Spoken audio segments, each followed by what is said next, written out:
6. I hope she didn't tell you this story about the crypt. Anyway, look at this door. Stand outside the village and look at it from that side. You can see the hole in the shape of a cross. It's an arrow slit. Below, notice the machicolation, another method of defense that involved dropping stones on intruders or assailants. You have to imagine that this door was the way into the city that was surrounded on both sides by the city walls, enclosing all the houses of the period up to the castle entrance. Duras was under siege twice. The first time was between the 18th and the 27th of October 1377, during the 100-Year War, by the Duke of Anjou and the Supreme Commander du Guesclin.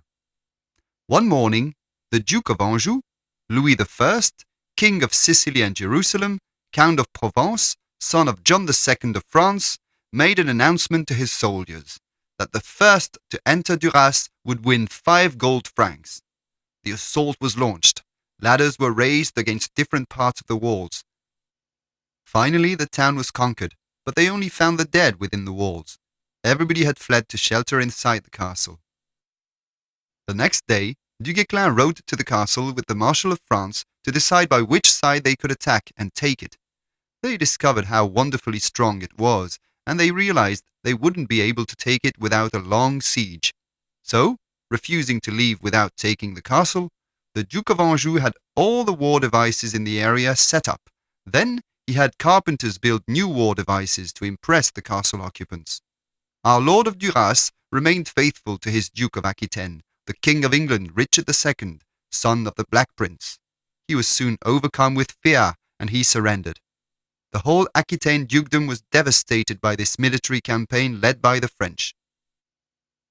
The second siege was in 1562, when Blaise Montluc, known as the King's Butcher, came to the southwest to wipe out the Protestants. The town and the castle that was sheltering Jeanne d'Albret, Henry IV's mother, were taken.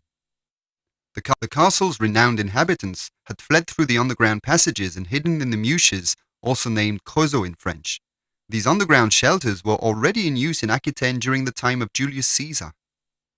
Their existence isn't meant to be known about nowadays, but believe me, they do exist. Well, back to our door.